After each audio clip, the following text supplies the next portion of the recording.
आज अगर आप भारत की इकोनॉमी को समझना चाहते हैं तो सिर्फ फैक्ट्रीज, कोल, स्टील या ऑटोमोबाइल्स देखकर पूरी तस्वीर नहीं मिलती। असल कहानी सर्विसेज में भी छुपी है, क्योंकि आज जीडीपी में सर्विस इंडस्ट्री के आउटपुट का बड़ा योगदान है। IT, transport, telecom, banking, insurance, hospitality, real estate, professional services और कई दूसरी एक्टिविटीज में। और यही वजह है कि देश में पहली बार इंडेक्स ऑफ सर्विसेज प्रोडक्शन यानी आईएसपी को लाना जरूरी हो गया है। और जुलाई 2026 यानी इसी महीने ये कमी तब पूरी हुई जब ministry of statistics and programme implementation ने पहली बार इंडेक्स ऑफ सर्विसेज प्रोडक्शन यानी आईएसपी जारी किया। आज हम विस्तार से समझेंगे कि ये इंडेक्स है क्या, इसकी जरूरत क्यों पड़ी, इसे बनाया कैसे गया और इसके पहले नतीजे क्या कहते हैं। हम ये भी समझने की कोशिश करेंगे कि और आगे चलकर ये भारत की इकोनॉमी को समझने का तरीका कैसे बदल देगा। लेकिन इससे पहले हम वीडियो में आगे बढ़े, आप प्लीज हमारे सभी चैनल्स को सब्सक्राइब जरूर कर लीजिए। तो दोस्तों, भारत का पूरा आर्थिक सफर देखें तो शुरुआत में यह मुख्यतः कृषि आधारित अर्थव्यवस्था थी। 1991 के आर्थिक सुधारों के बाद धीरे धीरे उद्योग और फिर सर्विसेज सेक्टर आगे बढ़ने लगा।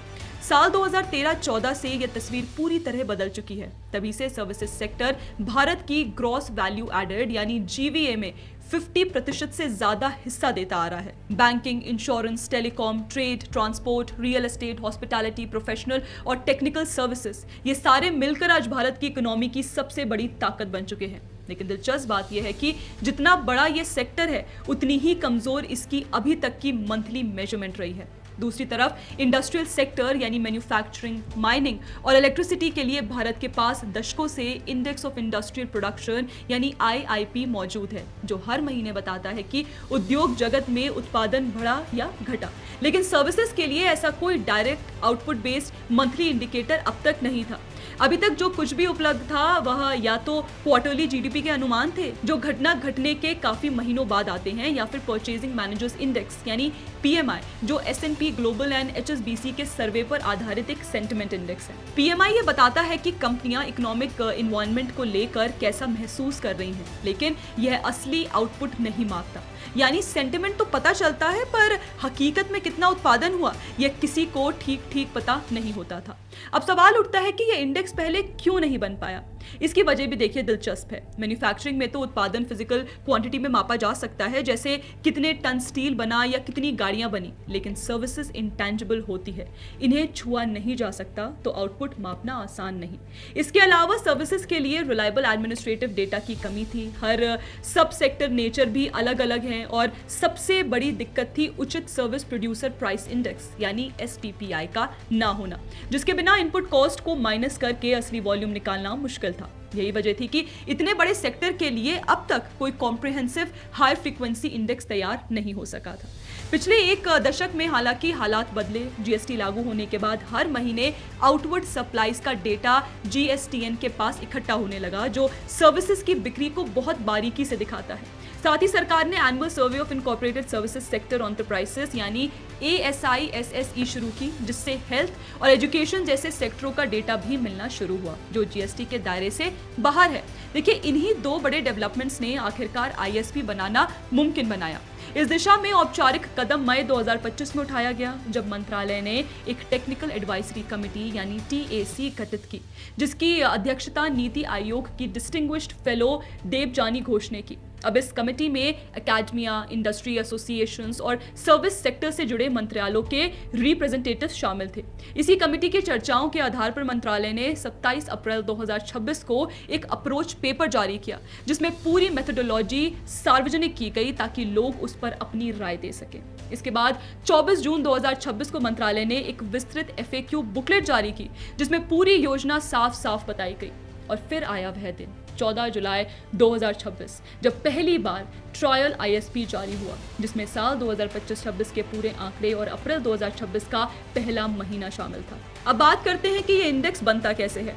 तो इसका बेस ईयर रखा गया है 2024-25, क्योंकि CPI यानी कंज्यूमर प्राइस इंडेक्स की नई सीरीज का भी आधार वर्ष 2024 है, तो तालमेल बैठाना आसान हो गया। वेट्स तय करने के लिए नेशनल अकाउंट्स के GVA आंकड़े इस्तेमाल हुए, ताकि हर सेक्टर को उसकी असली आर्थिक अहमियत के हिसाब से वेटेज मिले। फॉर्मूला के तौर पर एक fixed weight last years volume index अपनाया गया है, जो इंटरनेशनली भी स्टैंडर्ड प्रैक्टिस है। डेटा के 3 मुख्य स्रोत हैं। पहला एडमिनिस्ट्रेटिव डेटा, जो एयर ट्रांसपोर्ट, रेलवे, बैंकिंग और इंश्योरेंस के लिए इस्तेमाल होता है। दूसरा जीएसटी से मिलने वाला आउटवर्ड सप्लाईज का डेटा, जो wholesale trade, retail trade, road transport, telecom, real estate और आईटी सर्विसेज जैसे बड़े हिस्से को कवर करता है। और तीसरा ASI/SSE सर्वे, जो हेल्थ और एजुकेशन के लिए बाद में इस्तेमाल होगा। क्योंकि जीएसटी से जो डेटा मिलता है वह वैल्यू में होता है, यानी रुपयों में, उसमें प्राइस बढ़ने का असर भी शामिल रहता है। असली आउटपुट यानी वॉल्यूम निकालने के लिए एक डिफ्लेटर चाहिए होता है, जो कीमतों का असर हटाकर सिर्फ मात्रा दिखाए। देखिए, दुनिया भर में इसके लिए सर्विस प्रोड्यूसर प्राइस इंडेक्स यानी SPPI को सबसे उपयुक्त माना जाता है, लेकिन भारत में यह सिर्फ 5 सब सेक्टरों air transport, railway, telecom, banking और इंश्योरेंस के लिए ही उपलब्ध है, और वह भी क्वार्टरली फ्रीक्वेंसी के साथ, जो एक मंथली इंडेक्स के लिए काफ़ी नहीं है। इसलिए ज़्यादातर सेक्टरों के लिए कंज्यूमर प्राइस इंडेक्स यानी CPI को प्रॉक्सी के तौर पर इस्तेमाल किया जा रहा है। होलसेल ट्रेड के लिए WPI, बैंकिंग और इंश्योरेंस के लिए जनरल CPI और बाकी सेक्टरों के लिए CPI नॉन फूड। दिलचस्प बात यह है कि नॉन फूड इन्फ्लेशन का 80% से ज़्यादा हिस्सा सीधे तौर पर सर्विसेज से या उनसे जुड़े कॉस्ट पुश फैक्टर्स जैसे बिजली, पानी, किराया और पेट्रोल डीजल से जुड़ा होता है। इसलिए इस प्रॉक्सी को लॉजिकल माना गया। अब यह भी जानना जरूरी है कि ISP में क्या शामिल है और क्या नहीं। तो इसमें होलसेल और retail trade, transport, banking, insurance, telecommunications, hotels और restaurants, real estate, professional, scientific, technical services और आर्ट्स, एंटरटेनमेंट, रिक्रिएशन जैसे सेक्टर शामिल किए गए हैं। हालांकि public administration, defence, personal services, membership organisations, gambling जैसी गतिविधियां और सरकार द्वारा दी जाने वाली हेल्थ और एजुकेशन सर्विसेज इसके दायरे से फिलहाल बाहर रखी गई हैं, क्योंकि यह या तो नॉन मार्केट एक्टिविटीज है या इनफॉर्मल सेक्टर का हिस्सा है। यानी साफ शब्दों में कहें तो ISP मेनली फॉर्मल सेक्टर को कवर करता है, वह भी उन कंपनियों का जो GST के दायरे में रजिस्टर्ड हैं। अब बात करते हैं कि पहला ट्रायल डेटा क्या कहता है। तो MOSPI की पहली ट्रायल रिलीज के अनुसार अप्रैल 2026 में कई सर्विसेज सब सेक्टर्स में स्ट्रॉन्ग ग्रोथ दिखी। रिटेल ट्रेड 30.8%, टेलीकम्युनिकेशंस 22.8% और एकोमोडेशन एंड फूड 37.2% तक पहुंचे, जबकि कुछ सेगमेंट्स जैसे एयर ट्रांसपोर्ट दबाव में रहे। इससे साफ पता चलता है कि सर्विस सेक्टर के अंदर भी ग्रोथ एक जैसी नहीं है। कुछ हिस्से तेजी से ग्रो कर रहे हैं तो कुछ में सुस्ती है, और अब यह अंतर हर महीने साफ साफ नजर आ पाएगा। अब यह समझना भी जरूरी है कि देखिए, यह कोई नई या भारत की अकेली पहल नहीं है। दुनिया के कई बड़े देश पहले से ऐसा इंडेक्स पब्लिश करते हैं। यूरोपियन यूनियन में यूरोस्टैट ने 2017 से नियमित रूप से इंडेक्स ऑफ सर्विसेज प्रोडक्शन जारी करना शुरू किया था, जो सर्विसेज इंडस्ट्रीज के प्राइस एडजस्टेड आउटपुट में हर महीने होने वाले बदलाव को मापता है। जापान, दक्षिण कोरिया और अमेरिका जैसे देश भी सालों से सर्विसेज सेक्टर के लिए प्रोडक्शन या प्राइस इंडिसेस प्रकाशित करते आ रहे हैं। यानी भारत अब उन देशों की कतार में शामिल हो गया है जो अपनी सर्विसेज इकोनॉमी को उतनी ही बारीकी से नापते हैं जितना अपने इंडस्ट्रियल सेक्टर को।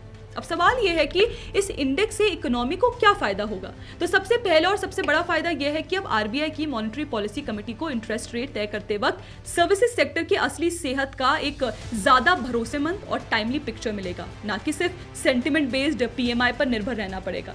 दूसरा, GDP के क्वार्टरली एस्टिमेट से पहले ही पॉलिसी मेकर्स और इन्वेस्टर्स को अंदाजा मिल जाएगा कि सर्विसेज सेक्टर किस दिशा में जा रहा है, जिससे बिजनेस साइकिल को समझना और आगे की योजना बनाना आसान होगा।